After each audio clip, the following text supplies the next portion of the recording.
মরা মাছ খাওয়া হালাল হলে মরা মুরগি হালাল না কেন? মরা মাছ খাওয়া হালাল না হারাম? আমরা মরা মাছ খাই কি খাই না? কিন্তু মরা মুরগি হালাল না কেন? মরা মুরগি কি খাওয়া যাবে? কি বলেন, মরা মুরগি খাওয়া যাবে?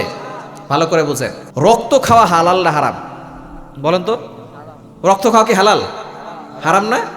রক্ত খাওয়া হারাম। যেই মাছ পানিতে থাকে, মাছ যখন মারা যায় তখন তার রক্তটা গোশতের সাথে মিশে যায় না।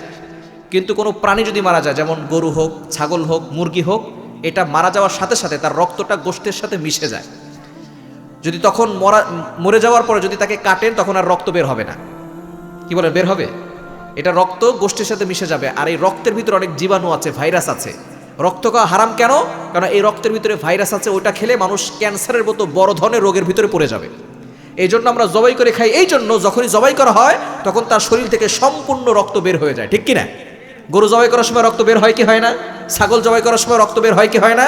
এজন্য আমরা বলি, যখন কোরবানি দিবেন তখন তাকে জবাই করার পরে গুতাগুতি করবেন না।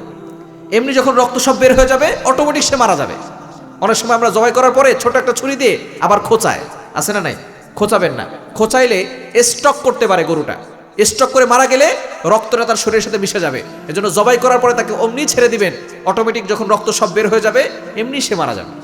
কেননা তার রক দুইটা কেটে দেওয়া হয়েছে না, এমনি অটোমেটিক মারা যাবে, তাকে খোঁচাখুচি করার কোনো দরকার নাই।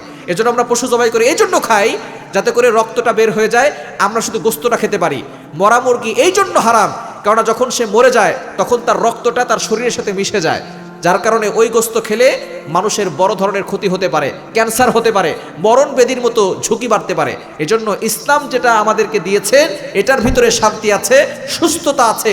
ইসলাম যেটা হারাম করেছেন সেটার ভিতরেই আমাদের অসুস্থতা বিদ্যমান রয়েছে, ঠিক কি না?